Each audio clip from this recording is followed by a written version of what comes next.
decir de este procedimiento? Que nace como rama del derecho administrativo, y cuando decimos derecho administrativo, pues a veces ya comenzamos desde ahí a hacer los gestos pues de la fama, ya sea buena o mala, que tiene el derecho administrativo. Sin embargo, déjenme decirles que hoy en día esto sí está cambiando, está siendo diferente.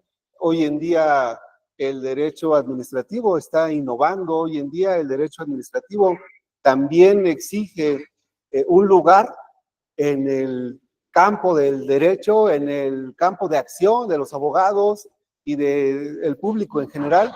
No olvidemos la naturaleza del derecho administrativo, ¿no? Que es la administración, la regulación, la sanción incluso, ¿no? De las autoridades y la relación que tienen con los ciudadanos, con los que vamos a realizar un trámite, con los que somos servidores públicos, o en fin, por el simple hecho, muchas veces en el aula lo mencionamos, ¿no? Por el simple hecho de salir a una vialidad, pues ya prácticamente estamos en el campo del derecho administrativo. Bueno, ahora, ¿qué tiene este procedimiento de responsabilidad administrativa hoy en día de novedoso? Hoy en día de novedoso tiene mucho. ¿Por qué? Porque ha cambiado en gran magnitud.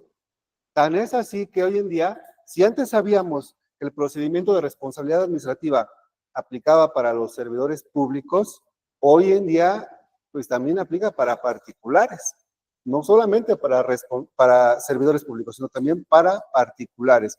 O sea, sí, como particular, ¿puedo ser sujeto a un procedimiento de responsabilidad administrativa? Sí.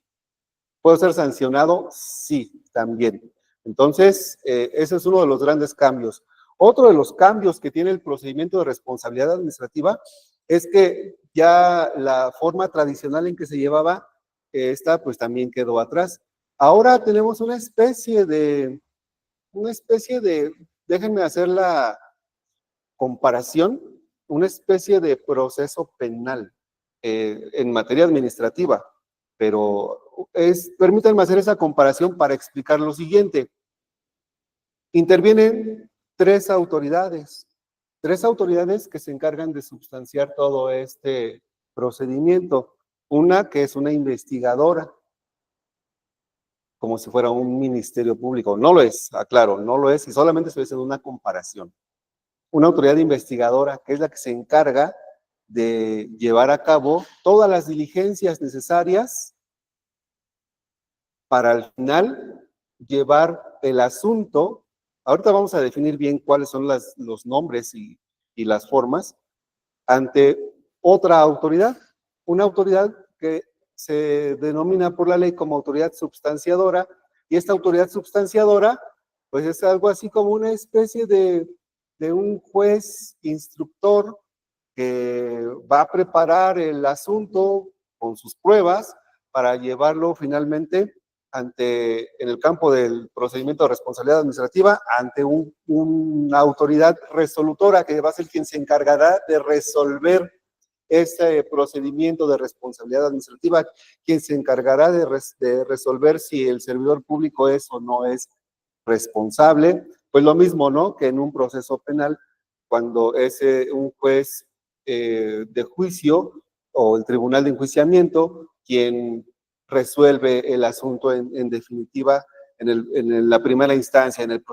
procedimiento ordinario. Entonces, por eso es que hago esta comparación, ¿no? No es lo mismo, no estamos afirmando eso, pero es únicamente para efectos ilustrativos. Ahora, ¿qué dijimos entonces? Que se puede sancionar ahora particulares también, que son tres las autoridades que intervienen en este procedimiento. Ahorita vamos a ver qué hace cada uno de ellos y cómo lo hace. Y sobre todo que también implica una nueva forma de ejercer el servicio público. ¿Por qué? Porque la razón de ser de este procedimiento administrativo desde antes y ahora es funge como una herramienta del Sistema Nacional Anticorrupción. O sea, el afán del Estado por combatir la corrupción lo hace como una herramienta a través de este procedimiento de responsabilidad administrativa. Y decíamos, esto implica que como servidores públicos o como ciudadanos vayamos tomando una nueva cultura de ejercer el servicio público, de ejercer como ciudadanos. ¿Para qué? Pues para que esto al final funcione, ¿no? Al final, en unos años, esto pueda funcionar, el índice de corrupción en México disminuya y podamos, si somos servidores públicos, podamos ser unos servidores públicos de calidad, si somos ciudadanos, que podamos recibir un servicio público de calidad, pero también comportarnos a la altura con los servidores públicos que en su momento nos puedan atender, ¿no? Aquí veo excelentes servidores públicos que no me dejarán mentir. Es una tarea difícil. Cuando nos ha tocado ser servidores públicos, es una tarea difícil, es una tarea que implica mucha responsabilidad, que implica conocimiento. En el servicio público está prohibido desconocer. Está prohibidísimo desconocer. El simple hecho de desconocer ya nos puede hacer sujetos de responsabilidad administrativa solamente por desconocer, ¿no?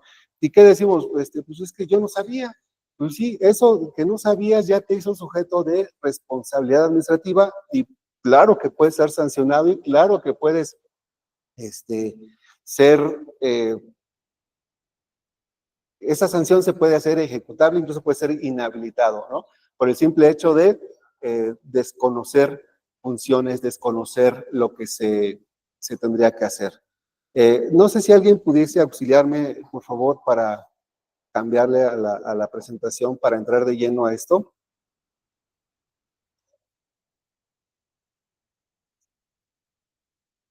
Muy bien, esta primera página no se nota mucho, pero les aseguro que las siguientes ya se notarán un poquito más. Bueno, primeramente decíamos que es una herramienta del Sistema Nacional Anticorrupción para combatir la corrupción, para disminuir la corrupción. Hay otros como el sistema de transparencia, hay otros como la auditoría de la federación, en fin, pero aquí esto es lo que le corresponde al Sistema Nacional al procedimiento de responsabilidad administrativa. Ahora, como herramientas del procedimiento de responsabilidad administrativa, tenemos a la Ley General de Responsabilidades Administrativas. Esa Ley General de Responsabilidades Administrativas es donde se regula. De hecho, es nueva, ¿no? En el 2006 empezó a reformarse la Constitución, en el 2015 al 2016 se realizaron las reformas en materia de Ley General de Responsabilidades Administrativas y en el 2016 se empezó a implementar, ¿no? Quienes fuimos servidores públicos en esa temporalidad nos correspondió implementar esta nueva ley de responsabilidades administrativas, que al final está la Ley General de Responsabilidades Administrativas, que es la federal, pero cada entidad federativa tiene su propia ley y son muy parecidas todas. Es decir, el contenido que se encuentre en una seguramente se va a encontrar en otra, por eso ahí no tenemos tanto problema en basarnos en una u otra ley, en nuestra ley del Estado de México o en la federal, para efectos del conocimiento del procedimiento. Ahora, también, aquí decíamos, ¿no? ¿Quiénes están sujetos a esta ley? Pues los servidores públicos, los particulares también. También aquí encontramos a las obligaciones y las responsabilidades de los servidores públicos. Y hay algo también que caracteriza este nuevo procedimiento de responsabilidad administrativa, que es que contiene faltas graves y faltas no graves. Permítanme llamarle nuevo porque todavía, a pesar de que ya han pasado algunos años a partir de su implementación, todavía estamos en el aprendizaje de este procedimiento. Pero así es, hace una distinción. Ahora, dices, hay faltas graves y faltas no graves. Dependiendo qué hizo el servidor público es como lo vamos a sancionar. Incluso va hasta va a cambiar el procedimiento si se trata de una falta no grave o si se trata de una falta grave. Ese es otro de los grandes cambios que tuvo esta reforma al procedimiento de responsabilidad administrativa. Otro de los cambios es que ya no hubieron más contralorías como lo eran, sino que ahora cambian por órganos internos de control, ¿no? Hoy ya es lo que encontramos en la praxis y es ahí donde encontramos a la autoridad investigadora, es ahí donde encontramos a la autoridad substanciadora y es ahí donde encontramos a la autoridad resolutora, en los órganos internos de control. A este órgano interno de control se le fortalece, se le otorgan más facultades, a este órgano de control se le permite, más bien se le dota de un nuevo procedimiento de responsabilidad administrativa. ¿Para qué? Para cumplir con los fines de este procedimiento de responsabilidad. Si su naturaleza es ser una herramienta del Sistema Nacional Anticorrupción, pues también de lo que se trata es de que en este procedimiento pues se disminuye también la corrupción que pudo haberse dado en un momento. Por favor. Bien. Es así como preámbulo, quisiera comentarles que esta ley de responsabilidades administrativas, en esta ley se sanciona el incumplimiento de las obligaciones en general. Y aquí esta frase la escuché de un maestro en el INACIPE, precisamente en un curso sobre responsabilidades administrativas, y nos decía, por eso lo pongo así, porque así nos dijo el maestro, es obligación de todas y todos conocer lo que está permitido y lo que está prohibido, para evitar lo prohibido y ceñirse exclusivamente a lo permitido, ¿no? Entonces, esta frase nos da un panorama muy amplio de lo que es el servidor público, de cómo debe actuar el servidor público, y por eso decíamos hace un momento, el simple hecho de desconocer, pues ya nos hace responsables si somos servidores públicos. Si soy el servidor público que hace las contrataciones y contrato a quien no sabe y contrato a quien no tiene los conocimientos, no tiene el perfil, por las razones que quieran, ¿no? Porque es mi amigo, mi compadre, mi conocido, porque no vamos a caer en el subjetivismo. Entonces, por esa simple razón, que simple, así diciéndola, pero en la praxis ya no es tan simple, porque ahí entonces hasta los dos podríamos salir sancionados, tanto el servidor público que hizo la contratación de alguien que no tiene el conocimiento, como de la misma persona que dijo, sí, yo sí voy, ¿no? Sabiendo también que no tenía el conocimiento. Entonces, no olvidemos que también la máxima, el principio general del derecho, las autoridades solo pueden hacer lo que la ley les faculta, pero ese pueden hacer no es optativo, sino es una obligación de hacer lo que la ley les faculta. ¿Me ayuda, por favor? Bien, entonces, otro de los comentarios previos que debemos hacer es que el ejercicio del servicio público no solo puede implementar responsabilidad administrativa, sino también responsabilidad penal. Y como esto no es materia de esta plática, únicamente lo refiero porque sí hay que hacer una distinción. Si es una conducta del servidor público que es un delito, pues nada tiene que hacer entonces el procedimiento de responsabilidad administrativa. Se llevará a cabo en un ministerio público,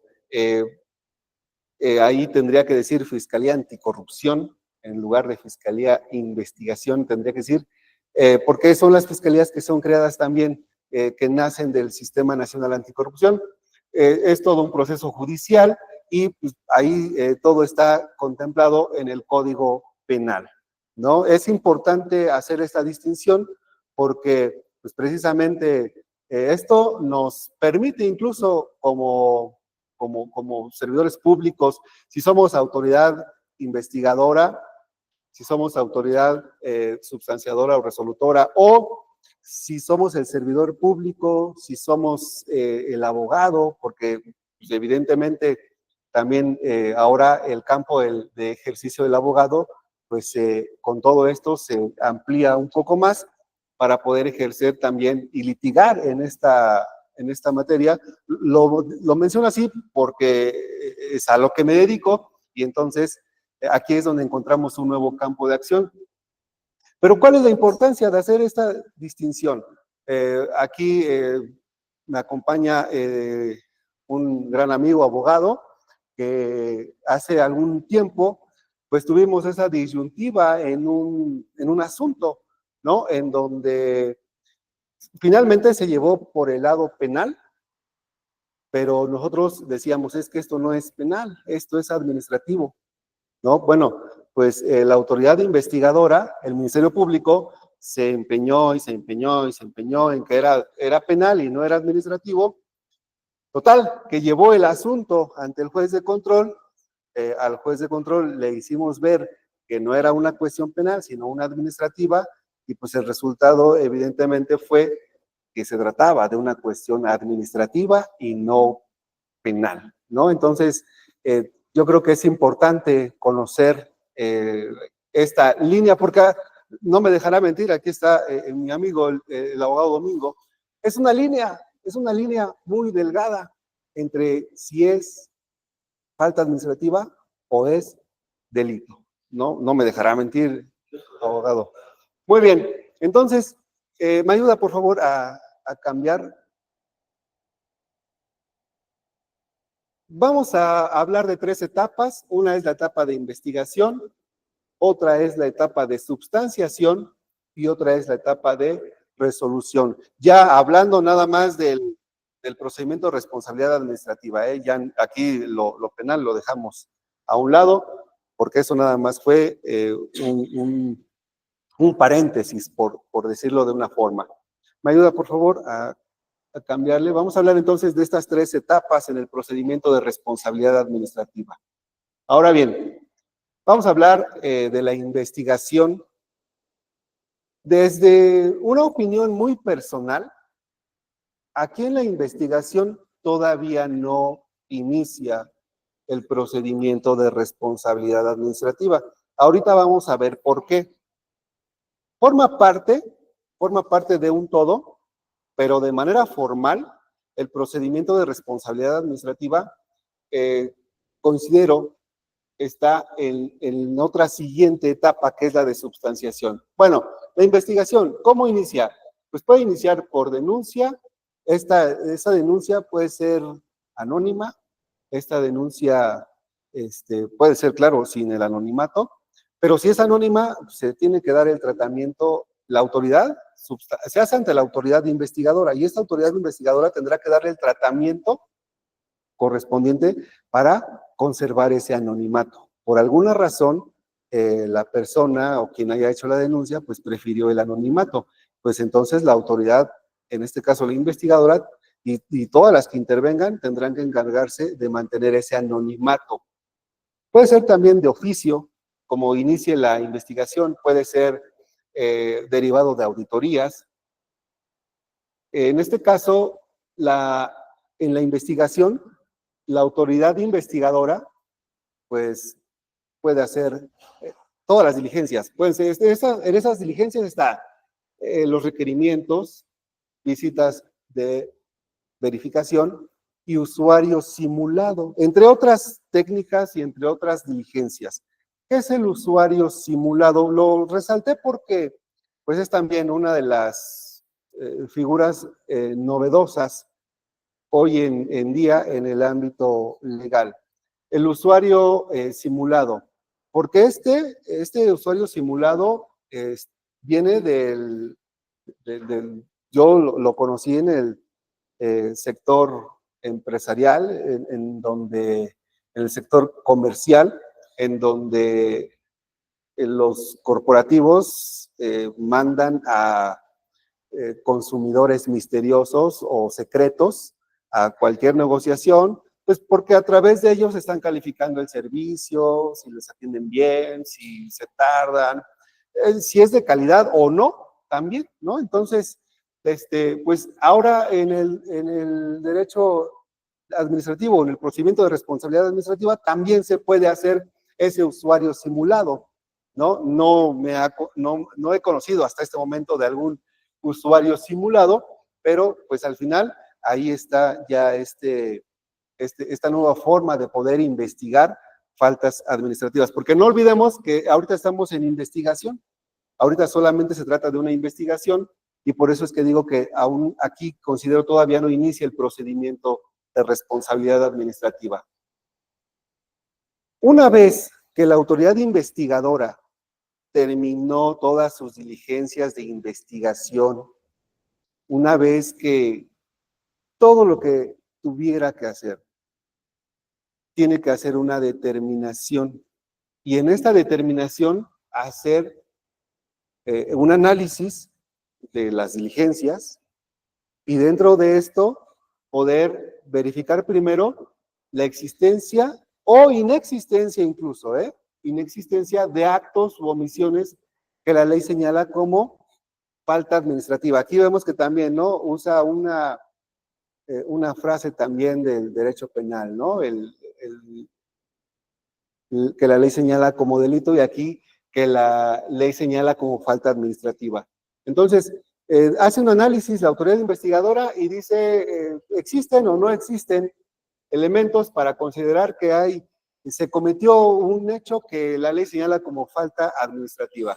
Después, ya una vez que dijo sí hay falta administrativa, pues tiene que determinar si tiene que calificar si esta es grave o no grave para los efectos del proceso a los que ya hablábamos. Si dice no es no hay, es inexistente la falta administrativa, bueno, entonces va a archivar el asunto. Pero si dice, bueno, archiva y notifica, ¿no? Archiva y notifica. Pero si dice, sí existe la falta administrativa por la cual se hizo la denuncia o se inició la investigación, pues entonces va a ser un informe de presunta responsabilidad administrativa. Y aquí es donde comienza lo bueno, porque como abogados, lo digo desde este lado, que es en donde me desempeño, cuando nos llega un asunto de responsabilidad administrativa, a lo que nos vamos primero es al famoso IPH, ¿no? ¿Qué dice el informe de presunta responsabilidad administrativa? Porque ahí está, ahorita vamos a ver los requisitos, pero ahí prácticamente de ahí partimos para idear la estrategia de defensa adecuada para poder también hacer las investigaciones correspondientes o los requerimientos correspondientes, pero es en el informe de presunta responsabilidad administrativa que hace la autoridad investigadora para mandárselo a la autoridad substanciadora, que es la que va a continuar ahora. Entonces, hasta aquí, hasta el informe de presunta responsabilidad administrativa es a donde llegó la autoridad investigadora. O bien, si no hubo la falta que la ley, la conducta que la ley señala como falta administrativa, pues bueno, dará archivo y hasta ahí también llegará el asunto, su notificación y todo, y hasta ahí llegará el asunto. ¿Que se puede impugnar? Sí, se puede impugnar, pero bueno, mientras ya está archivado el asunto, ¿no? ¿Me apoya, por favor? Bien, ahora, nada más a manera de mención, para no dejarlo así, aquí apuntamos algunas faltas no graves, porque decíamos, de eso va a depender el tratamiento que le dé la autoridad substanciadora. Algunas faltas no graves, hay un catálogo inmenso de faltas no graves, y además de que el derecho de responsabilidades administrativas Tiene una cuestión que dice, aunque no esté las faltas administrativas que no estén contempladas o no están contempladas así de forma textual, pues bueno, se pueden componer, se pueden complementar. Esos son los tipos, los famosos tipos abiertos que se pueden complementar con otra legislación o con otra disposición normativa. Entonces, nada más, entre todos estos, por mencionar un ejemplo, observar un trato respetuoso con sus subalternos. Es una obligación de los servidores públicos. Y en caso de contravenir ello, es decir, que ya no fue el trato respetuoso con los subalternos, pues entonces hasta ahí nada más, prácticamente hasta ahí llegó esa conducta de ese servidor público, porque entonces se le podrá iniciar un procedimiento de responsabilidad administrativa y podrá ser sancionado por esta falta. Me ayuda nada más para ahora el ejemplo de las faltas graves, porque aquí es donde tiene ya otros matices, incluso se le llega a confundir luego con delito. Aquí es donde se llega a confundir con delito y creo que no es para menos, porque como faltas graves, ojo, administrativas, y hacemos énfasis, estos no son delitos, pues tenemos el cohecho, el peculado, desvío de recursos públicos, abuso de funciones, cometer o tolerar conductas de hostigamiento y acoso sexual, actuar bajo conflicto de intereses, contratación indebida, tráfico de influencias, encubrimiento, desacato, obstrucción de la justicia. Todo ello son faltas administrativas graves y su tratamiento va a ser diferente al que tengan las no graves. Y por supuesto, también su sanción pues será distinta. Hasta aquí cabe hacer algunas notas de todo esto que hemos dicho. La autoridad substanciadora podrá abstenerse de iniciar el procedimiento de responsabilidad administrativa. Las autoridades resolutoras podrán abstenerse de imponer sanciones administrativas. Es decir, la substanciadora, cuando recibe el IPH, puede decir, no, me abstengo de iniciar el procedimiento de responsabilidad administrativa. Y si lo inició, después la autoridad resolutora podrá decir, me abstengo de imponer sanciones administrativas. Es decir, uno se puede imponer de iniciar procedimiento y el otro se puede abstener de imponer sanciones, pero se deben cumplir estas hipótesis. Dice, siempre y cuando se advierta que no existe daño ni perjuicio a la hacienda pública estatal o municipal o federal o al patrimonio de los entes públicos, pero además que la actuación del servidor público sea una cuestión de criterio opinable o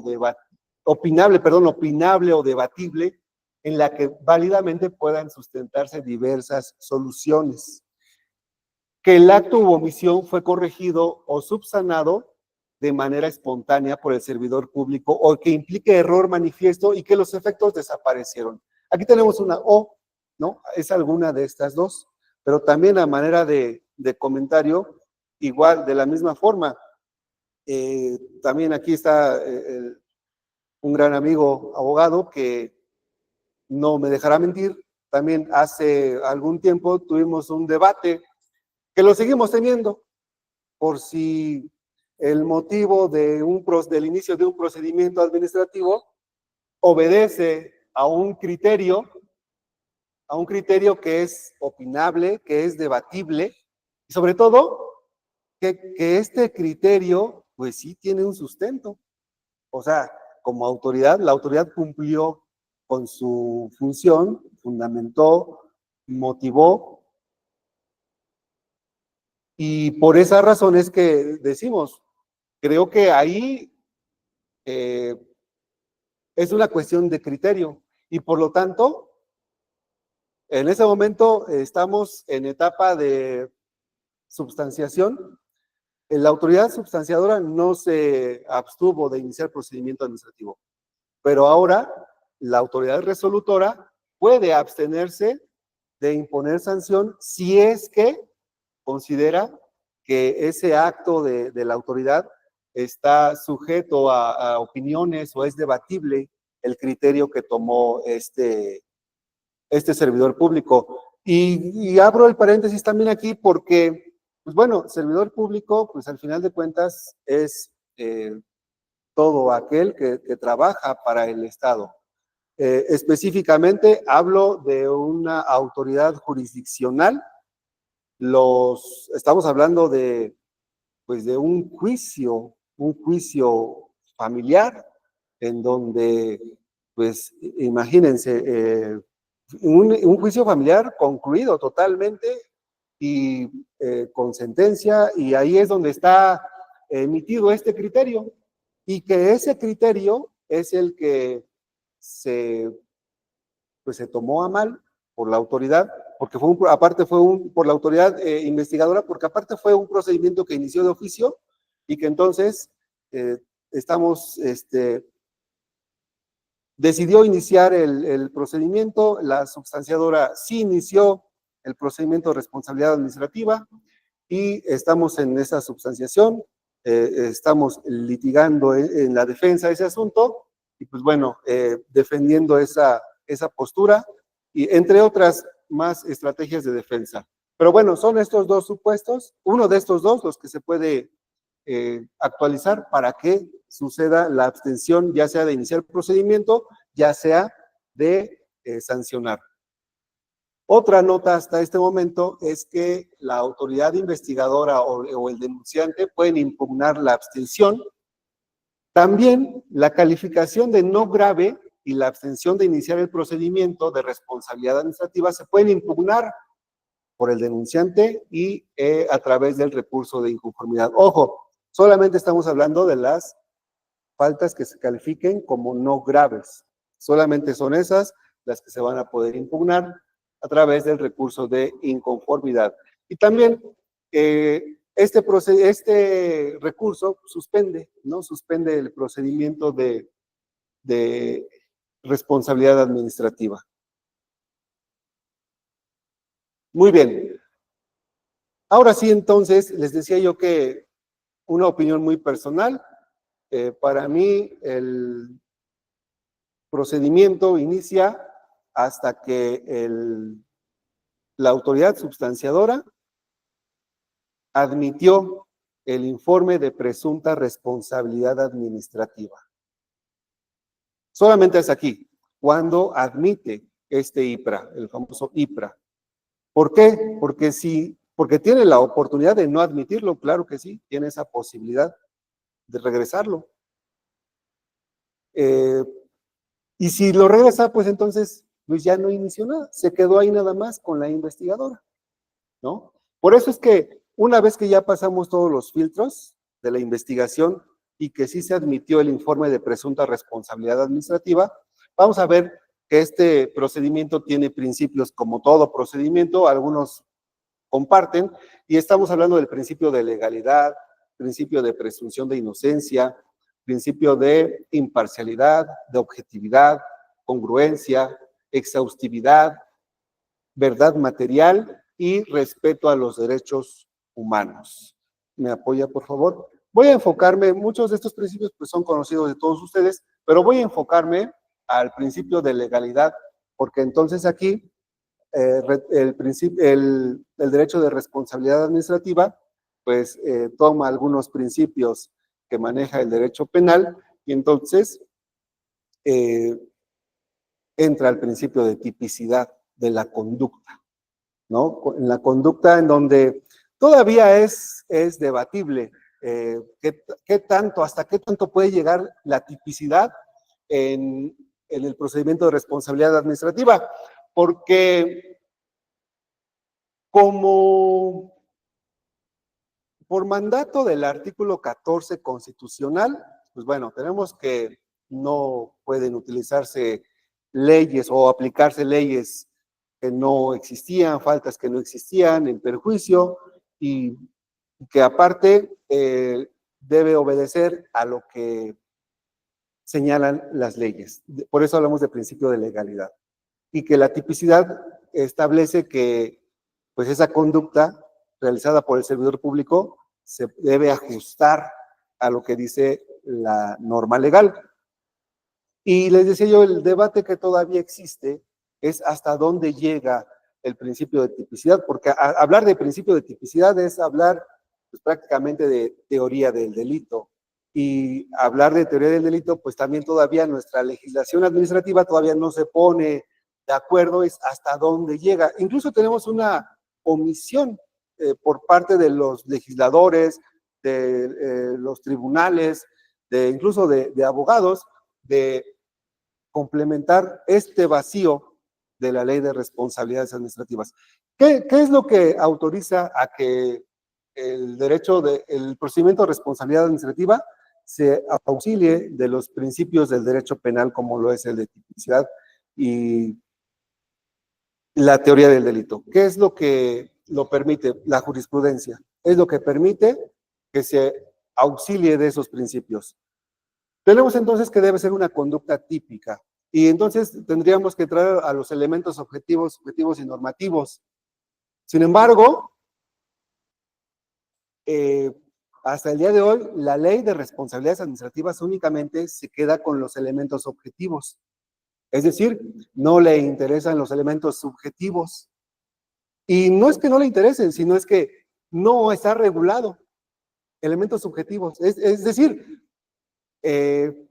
al procedimiento de responsabilidad administrativa, pues prácticamente no le interesa si una conducta se realizó de forma culposa, ¿no? ¿Se podrá o no se podrá cometer una conducta, una falta administrativa de forma culposa? Bueno, eso está para el debate. Sin embargo, el derecho administrativo sancionador dice, a mí solamente los elementos objetivos y no me interesa cómo pasó. Lo que a mí me interesa es el resultado, lo que pasó.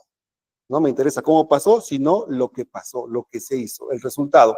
Entonces, eso nos quita una parte de los principios del derecho penal, pues para el derecho administrativo. Dice la jurisprudencia que se deben usar con sus modulaciones, sí, y con justa razón, porque no estamos hablando de derecho penal, estamos hablando de derecho administrativo. Entonces, con sus modulaciones hay que ir a los principios del derecho penal. Pero, pues bueno, quedan vacíos en esas modulaciones. Entonces, hay ahí una labor legislativa que aún nos corresponde llenar. Bueno, ahora del principio de presunción de inocencia. Y aquí tenemos otros subprincipios, la licitud probatoria y la carga de la prueba. La carga de la prueba le corresponde a la autoridad investigadora y todas las pruebas deben ser obtenidas de manera lícita.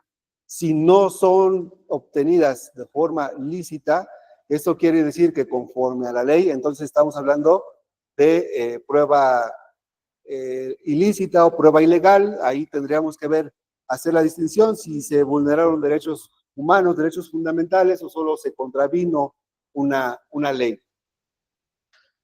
Y otro de los principios más importantes es el debido proceso, que se debe respetar también en el procedimiento de responsabilidad administrativa. De ahí que si tenemos que promover incidentes, regulación de procedimiento, lo que se tenga que hacer, impugnaciones para que se respete el debido proceso, pues lo tendremos que hacer. En lo personal, lo hemos llevado a la práctica, hemos realizado peticiones de regularizar procedimiento, incidentes en donde pues está afectando el debido proceso, ¿no? Y es que, pues esto con el afán de que el servidor público pues no quede en estado de indefensión.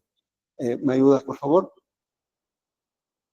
Hasta aquí un poco entonces de los principios. Y ahora sí, ¿Cómo inicia el procedimiento de responsabilidad administrativa? Pues cuando la autoridad sustanciadora admite el IPRA, el informe de presunta responsabilidad administrativa. Cabe aclarar aquí que hablamos de presunta responsabilidad administrativa, ¿no? Respetando el principio de presunción de inocencia. Y aquí se aplica supletoriamente el Código de Procedimientos Administrativos de las entidades o el federal.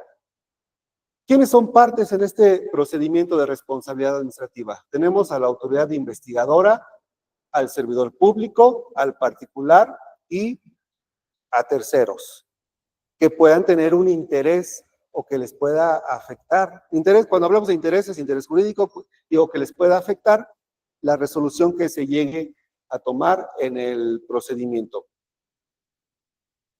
El servidor público al que se le está atribuyendo la falta administrativa, el particular o los terceros interesados pueden nombrar a un abogado defensor, ¿no? Y esto es lo que les decía yo hace un momento, porque hoy para poder llevar a cabo una defensa en este tipo de procedimientos, pues hay que cumplir con los requisitos de mínimo, pues el de ser licenciado en Derecho, ¿no? Porque ahora sí, aquí igual tienes que exhibir tu cédula profesional, igual la cotejan, e incluso tienes que, quien te está autorizando tiene que detallar específicamente bien para qué efectos te están nombrando o si solamente te está autorizando para recibir notificaciones o incluso te está nombrando como defensor para que puedas promover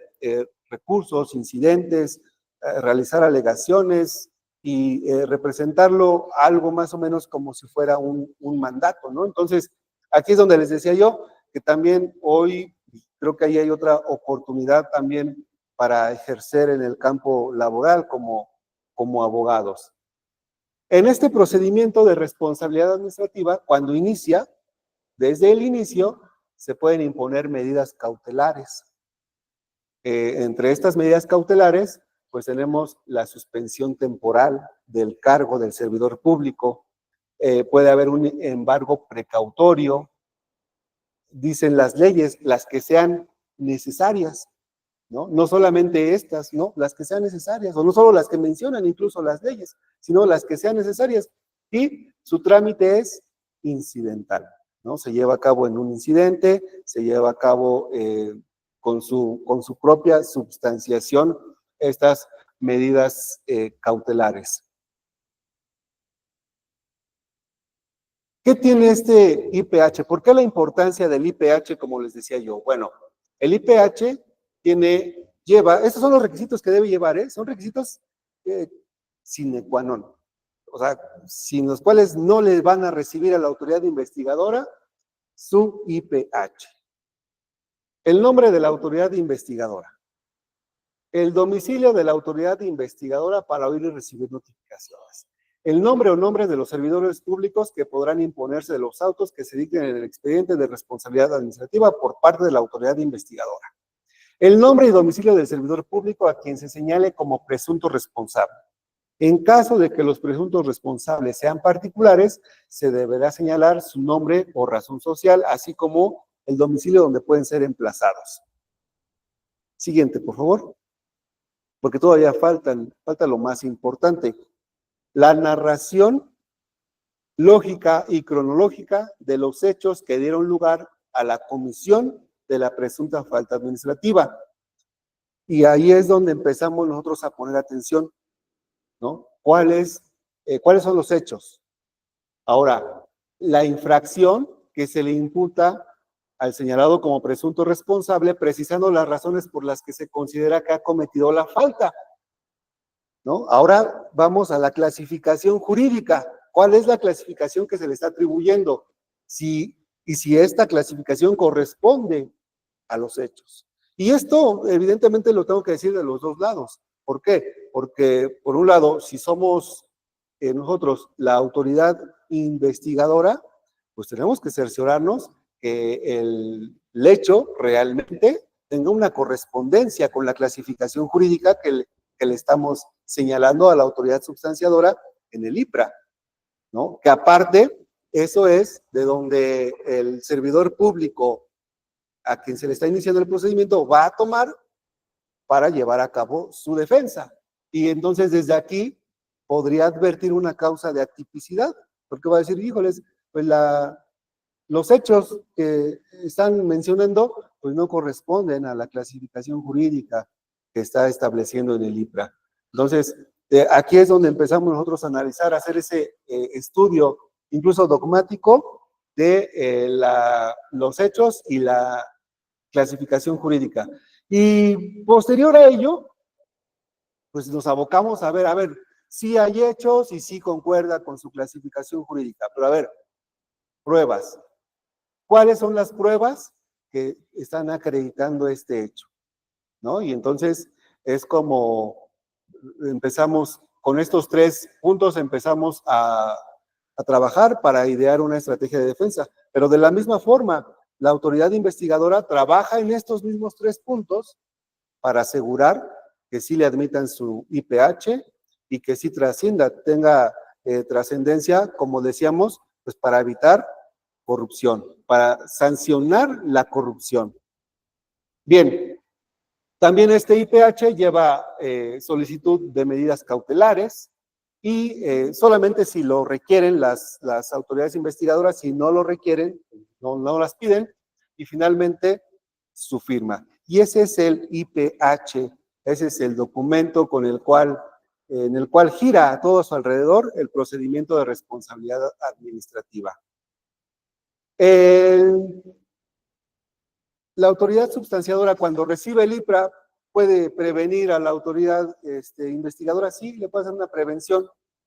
Oye, especifica esto, no entiendo esto, o te falta esto, ¿no? No de a rajatabla le va a decir, pues te lo inadmito. No, le va a hacer una prevención, a ver, aclara esto. Y lo pueda percibir para que puede, ahora sí, inadmitirle su informe de presunta responsabilidad administrativa. Ya entrando en tema, si es que no hubo o sí hubo una prevención, pero esta se desahogó y finalmente ya se admitió el informe de presunta responsabilidad administrativa, ahí en ese acuerdo me regreso a donde debí iniciar, todo es por escrito. Todo se hace absolutamente por escrito y todo queda por escrito en un expediente en papel de forma tradicional como lo conocemos. Entonces, en ese acuerdo donde admite el informe de presunta responsabilidad administrativa, la autoridad substanciadora ahora va a decretar, se da inicio al procedimiento administrativo. Por eso les decía yo que para mí aquí es donde inicia, hasta que ya se decretó el inicio del procedimiento de responsabilidad administrativa. Y una vez admitido, va a ordenar que se emplace al servidor público a una audiencia inicial. Y también se va a citar a las otras partes, dijimos a la autoridad investigadora, a los terceros interesados, y los va a citar, va a señalar una fecha para la audiencia inicial, un horario, en un lugar, y en este desahogo de la audiencia inicial puede ser de forma verbal, puede ser de forma escrita. De forma verbal, si ya, no sé, se tiene con certeza qué es lo que se va a decir, ¿no? Si no, para no caer en que se me olvidó algo, se me pasó algo, entonces, pues mejor para ir a la segura, lo hacemos de forma escrita, ahí se desahoga, se contestan los hechos, ahí se hacen las manifestaciones que se consideren y sobre todo que también se ofrecen las pruebas, ¿no? Que eso es de lo más importante como defensores, ofrecer las pruebas para sustentar tu estrategia de defensa. En alguna ocasión me voy a permitir comentar una anécdota. En una audiencia inicial teníamos toda la intención de solicitar, bueno, lo hicimos, solicitamos que se regularizar el procedimiento y por lo tanto no se tenía que llevar a cabo la audiencia inicial porque se tenía que suspender para regularizar ese procedimiento, que es una herramienta que se utiliza en el derecho administrativo, en el proceso administrativo, para, como quien dice, ajustarse a los requerimientos de ley, la regularización del procedimiento. Y es muy, muy usual. Entonces, teníamos toda esa intención, lo hicimos, hacemos esa petición y nos responden que no. Entonces, nos responden que no, pensando en que íbamos a desahogar la audiencia inicial y que llevábamos por escrito el desahogo de esa audiencia inicial, ¿no? Sin embargo, por idea de un amigo, dice, bueno, vamos entonces a desahogarla de forma verbal, ¿no? De forma verbal porque no la traigo por escrito. Pero nada más son, no sé si dijo 80 hojas, 100, tantas. Entonces, de modo que pues, la autoridad substanciadora, pues sí dijera, híjoles, me van a dictar tantas hojas, ¿no? En la audiencia. Bueno, no sabemos si esa fue la razón o haya sido otra la razón, pero al final sí regularizó el procedimiento y sí suspendió la audiencia. Pensamos que fue otra razón, no solamente esa. Pero bueno, después, ya que se ofrecieron las pruebas, ya sea verbal o por escrito, pues ahí se termina la audiencia y ahí se cierra, todo queda en un acta, todos firman y se van a su domicilio. Ya después, en un acuerdo posterior, la autoridad substanciadora emite la admisión y en su caso, o inadmisión, y en su caso la preparación y desahogo de las pruebas. Para ello, ya si no es necesario alguna otra diligencia, si son puros documentos, la audiencia las pruebas se desahogan por su propia y especial naturaleza y ahí se acaba el periodo probatorio de desahogo de pruebas y finalmente vienen los alegatos y la autoridad resolutora, aquí, ojo, aquí ya cambió todo esto, lo hizo la autoridad substanciadora hasta aquí, pero en la resolución ya va a actuar la autoridad resolutora. Lo que hemos visto en la praxis es que los órganos internos de control que conocen de faltas no graves, estilan que el mismo servidor público sea autoridad substanciadora y resolutora, ¿no? Ahí hay algunas reservas al respecto, porque hay una parte de la academia que dice que eso no se puede, ¿no? Que eso no se puede, que no puede ser autoridad substanciadora y autoridad resolutora, que deben ser distintos. Pero obviamente el otro sector de la academia y sobre todo de quienes quienes estilan esto, pues dicen, sí se puede, ¿cómo no? No hay ninguna prohibición de la ley. Y hasta este momento creo que podrían ser atinadas ambas posturas, porque no hay algo definido. Tendrá que decidirse, pienso yo, a través de jurisprudencia. Ahora, este procedimiento que acabamos de ver es el de las faltas no graves, donde nada más se queda en el órgano interno de control. Pero dijimos hace un momento que el tratamiento con las faltas graves o de particulares era diferente. ¿Y hasta dónde es igual el procedimiento? Pues en que la autoridad investigadora en esta ocasión no determinó que era una falta no grave.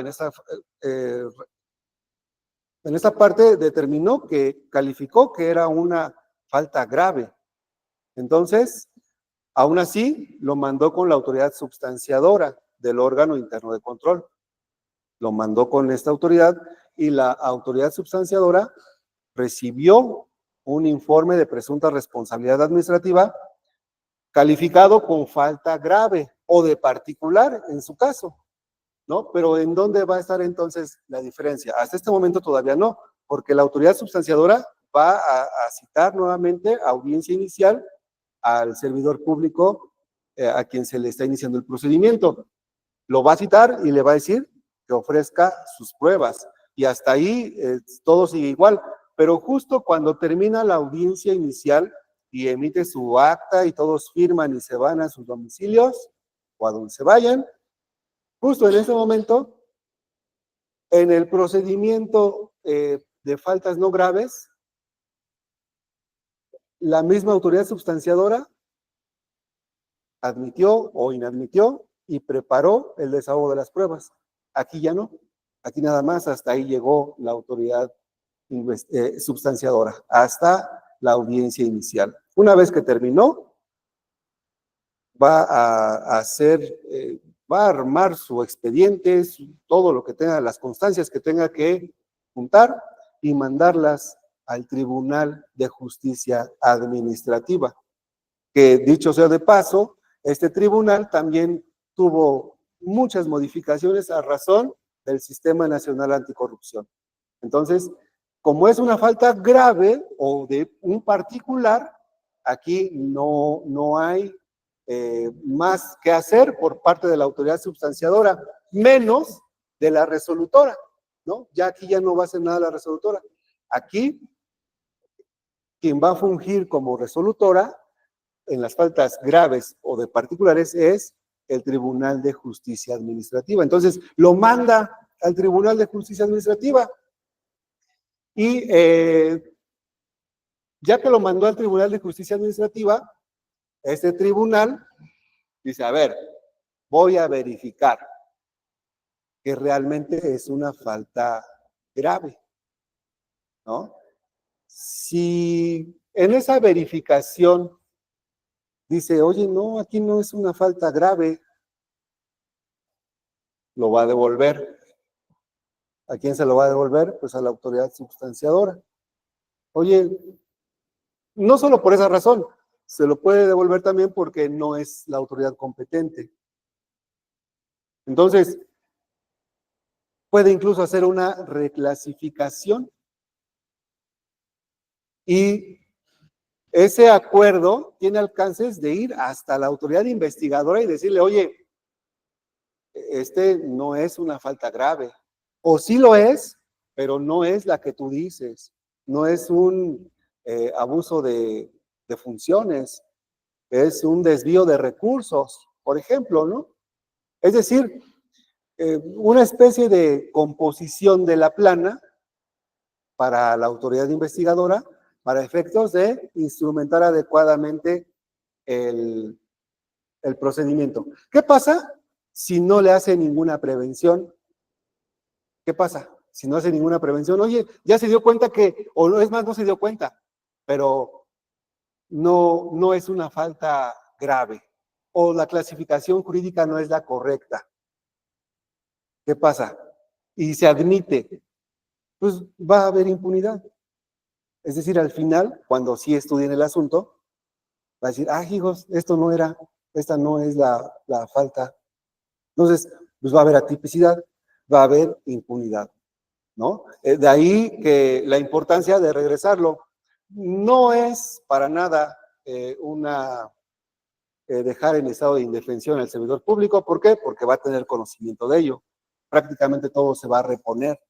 Y entonces también le van a dar la oportunidad de que ahora se manifieste respecto a una nueva clasificación jurídica y ofrezca las pruebas que tenga que ofrecer respecto de esta nueva clasificación jurídica. Pero también la autoridad investigadora puede decir, no, yo estoy bien. Mi clasificación es correcta y yo la voy a defender. Si no es ahí en el tribunal, en primera instancia, pues me voy a la segunda instancia, pero yo voy a defender mi clasificación jurídica y se lo puede regresar nuevamente hacia el Tribunal de Justicia Administrativa y decirle a la sala especializada y decirle, no, no comparto tu opinión y así. Y ahí, bajo su más estricta responsabilidad, entonces, sí, claro que sí puede sostener su postura, ¿no? Y entonces sí se va a admitir la trámite y va a seguir su causa legal hasta que se emita la resolución. Pero bueno, ya una vez que se pasaron todos estos filtros y se admite o se recibe, pues se notifica a las partes, y en esta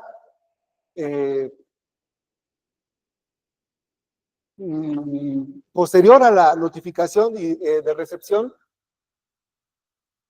va a haber ahora el acuerdo de admisión, preparación y desahogo de pruebas de ahora en el tribunal, finalmente los alegatos, la resolución, y este procedimiento terminaría con la ejecución si es que hay sanción administrativa, o si no lo hay, pues bueno, con los recursos que se tengan que interponer, y pues prácticamente hasta aquí es el procedimiento de responsabilidad administrativa.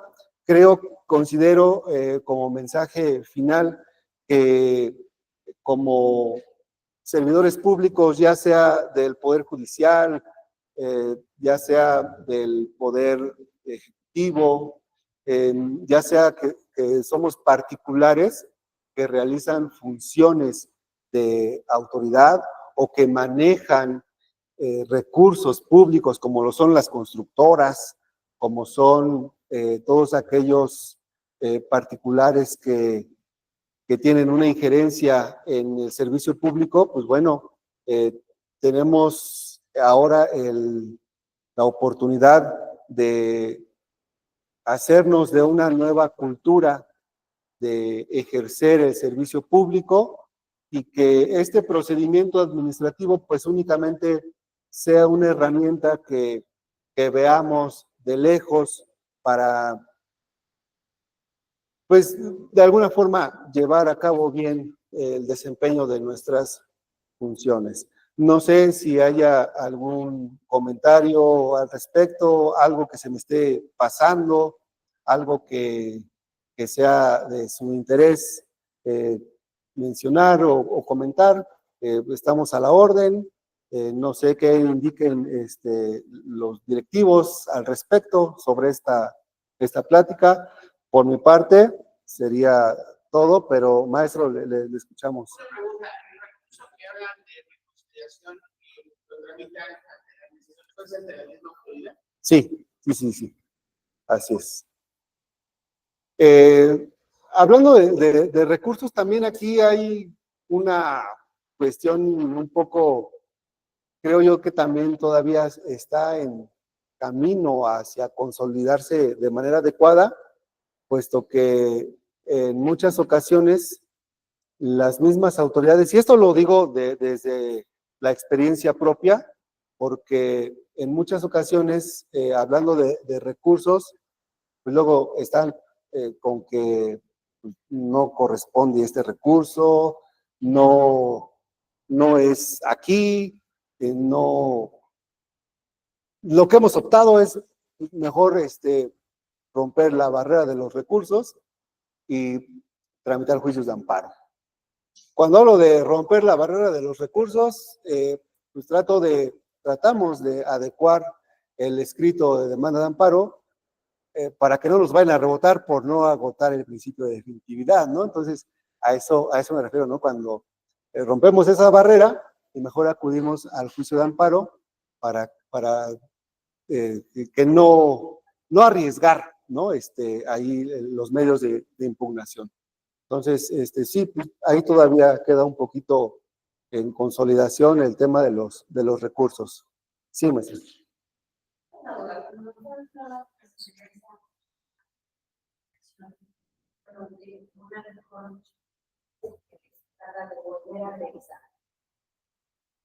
¿Qué puede ser para revisar cómo se asegura la Únicamente se basa en las constancias que le manda la autoridad substanciadora. Únicamente en las constancias que le manda.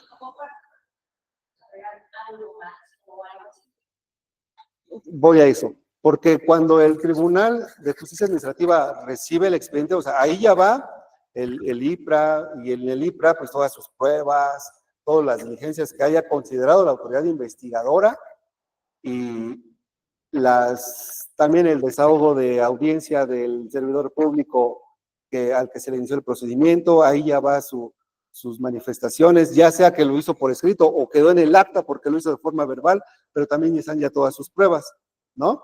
Entonces, principalmente el tribunal se basa en el IPRA y sus pruebas, en los hechos, en los tres últimos factores que estábamos viendo, en los hechos, en la clasificación jurídica y en las pruebas. En eso se basa. Claro que muchas veces en cuestión de pruebas, el tribunal no se va a meter tanto en eso, porque bueno, al final es ya una cuestión de la autoridad investigadora.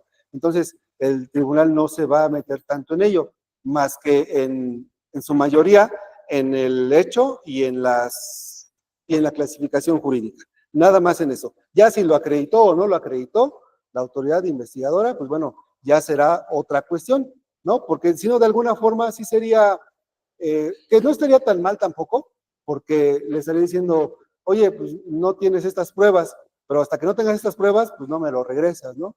Entonces puede ser que a lo mejor eso sea suficiente para que ahí se termine el procedimiento, y como no tuvo las pruebas, pues no lo regresa, no lo devuelve. O bien, si si las tiene, si cuenta con ellas, pues entonces las estaría enviando y pasaría lo que decíamos, ¿no?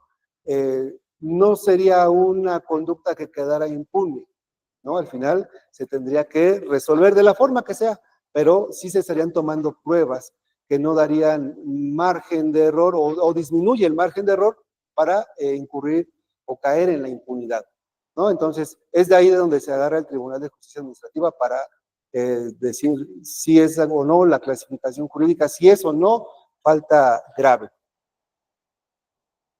¿Algo más, compañeros? Pues yo estoy muy agradecido, de verdad.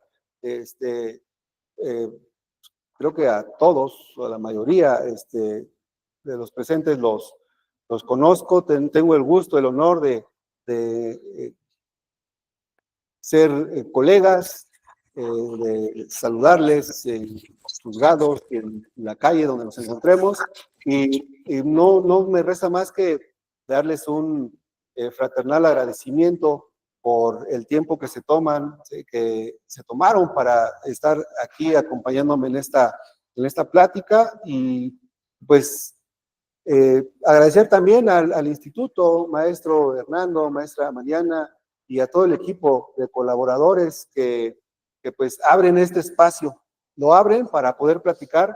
Sabemos que es un espacio, es un tiempo, mejor dicho, breve, no se trata tampoco no es un curso completo de derecho de responsabilidad administrativa. Sabemos que hay opiniones al respecto, sabemos que hay mucho por aprender todavía y por mejorar todavía. Sin embargo, considero que el que se abran estos espacios, muchas veces lo hemos platicado, el que se abran estos espacios, el que nos reunamos para conversar, para platicar sobre temas jurídicos novedosos, para solventar dudas y cuestionar algunos otros criterios, siempre teniendo por delante la bandera del respeto. Creo que es muy importante, por eso es que no me resta más que agradecer la oportunidad también que se me brindó para estar aquí al frente y platicar sobre este tema, compartiendo un poco de la experiencia que hemos adquirido en el campo profesional, un poco de lo que hemos aprendido también de la misma forma, asistiendo a cursos, diplomados, leyendo la ley, el código, y bueno, qué mejor que poder compartir con todos ustedes quienes amablemente asistieron, y pues quedo a sus órdenes para lo que se requiera, y pues saben que cuentan también con mi amistad. No me resta más. Muchas gracias por el tiempo, por la atención.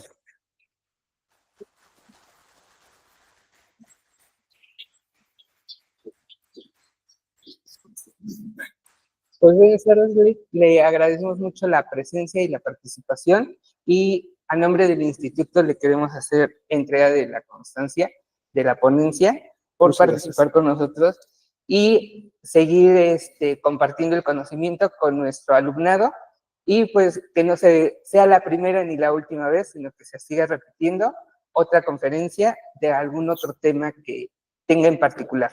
Claro que sí, muchas gracias. Gracias.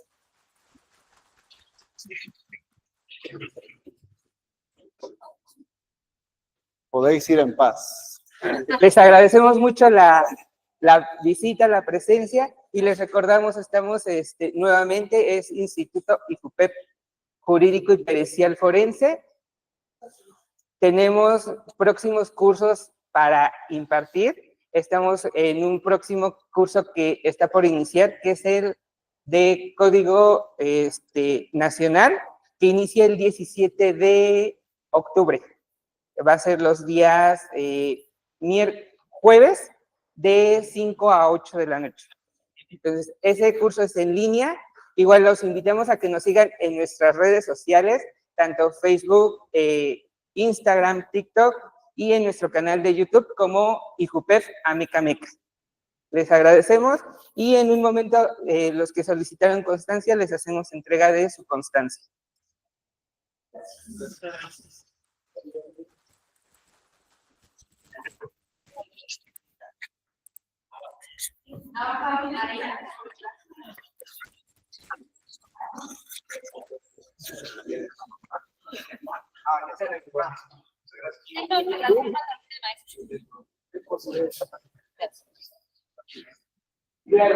De igual forma, les haremos llegar lo que es Se lo puse a firmar, ya ves. el material a su correo electrónico, y a la hora de que se registraron tenía su correo electrónico.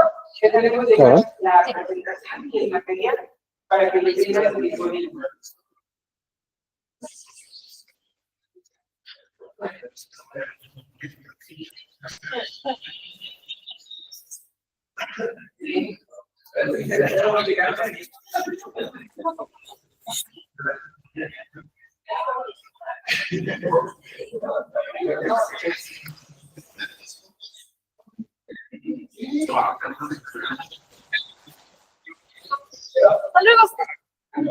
Hasta luego, que esté muy bien, gracias por acompañarnos. Gracias, Nick, por asistir. Que esté muy bien.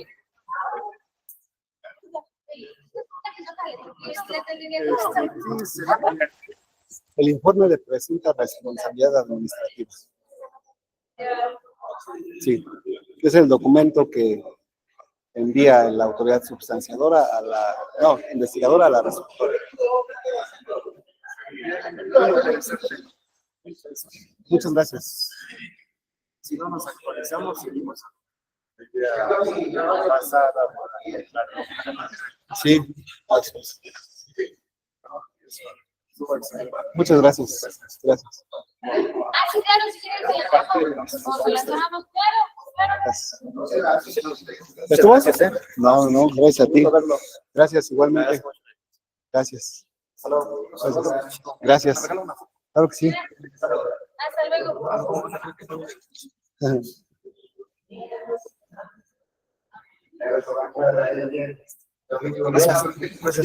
No, de qué. Estoy muy bien, hasta luego.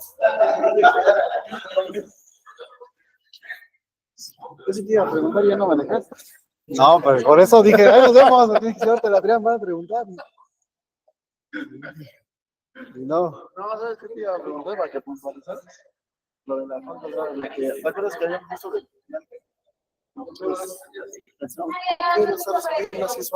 pero hay esa excepción, ¿no? Ah, sí. Sí, hay excepciones.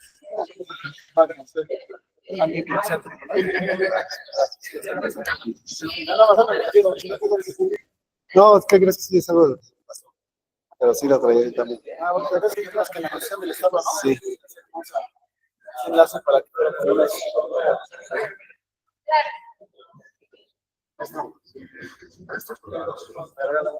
claro que sí.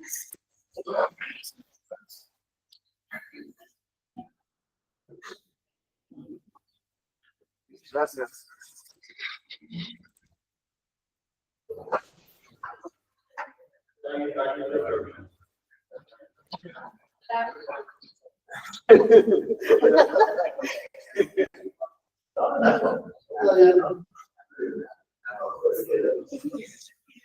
Hay que tomarnos una foto, ¿no?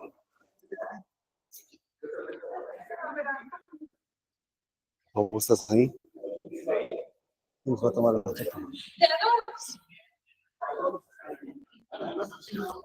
Ah, sí. No, es que venga el maestro chino.